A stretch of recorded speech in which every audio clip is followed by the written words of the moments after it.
So, what do we know about the earthquake that happened in our region? Yes, so this was a, magnitude 3.7 earthquake that occurred pretty close to Orillia at about 100 kilometers north of Toronto. And it was a fairly shallow event with a depth around 2 kilometers. And this was very widely felt. So far, we have over 3,000 felt reports on our website, and more are coming in. And this was felt as far east as Kingston, and all the way down to kind of Kitchener, Hamilton, St. Catharines, all the way into London as well. And of course, widely felt in Toronto. I read in the report that there's a difference between a rupture of fault and a frost quake. Can you explain the difference between those two, please?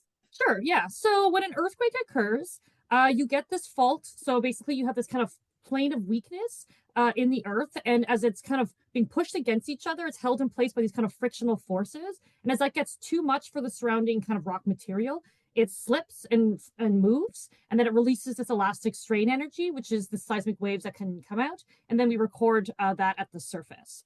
And so that's kind of this based on kind of the natural forces in the earth, whereas a frost quake generally happens when, for example, in an area near water, like a lake bed or something, where you have, say, we had a heavy rainfall or a big snow melt, and then there was a sudden drop in temperature, and then all that water that's there kind of freezes, and as water freezes, it expands and kind of pushes against the rock, and then kind of just kind of the ice kind of cracks. So the frost quakes are not kind of tectonic and they don't cause damage. They're mostly just kind of a loud popping sound.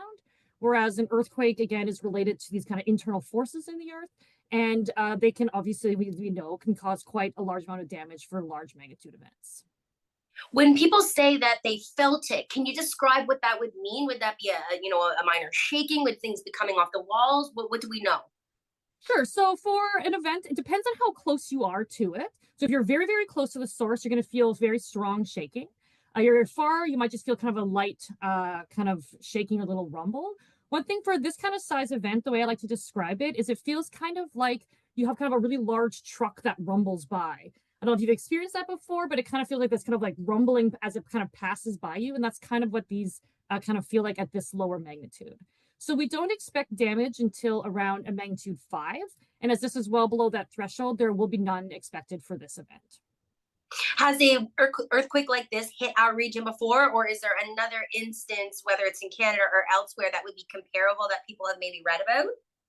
Yeah, so this region, this kind of southern Ontario Great Lakes region, has a very low background level of seismicity. It is not a very active seismic zone. And this event was actually one of the larger ones we felt in this region in the last sort of 100 years or so. So this is quite a bit of an anomaly. We do have, of course, background seismicity, very low levels. We have, smaller events that occur more regularly, but events this size is quite rare for this region. Incredible. Yeah. Finally, I also read that Eastern Canada, and I know you touched on this just briefly there, but Eastern Canada is located in a unique area when it comes to earthquakes. Why is that?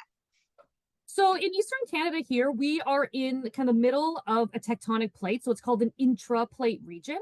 So for example, we're more maybe familiar with some of these interplates where you have the interaction of two tectonic plates together. And at those boundaries, we get very large events. Out west, we talk about kind of bigger earthquakes that might happen there because of this interaction of these plate boundaries. But here in Eastern Ontario and Eastern Canada, we're in the middle of a tectonic plate. So we generally have less seismicity than the plate boundary regions, but there is still active seismicity, as everybody felt last night. And so it's good to be aware that earthquakes can occur anywhere and at any time as well. And we cannot predict earthquakes. We can only kind of get an idea of background seismicity in regions and have an idea of what we might expect in a certain region, but we can never be able to predict when or how they will occur, kind of thing. Okay, was there anything else that you wanted to add for the report? Sure, yeah. I just wanted to kind of mention again, as I mentioned, that earthquakes can occur in this region. So it's good to be aware of that fact. And if you do experience an earthquake, think about drop covering and holding on. So that means getting under something very firm and sturdy, like a really hard table or so, and holding on until the shaking passes.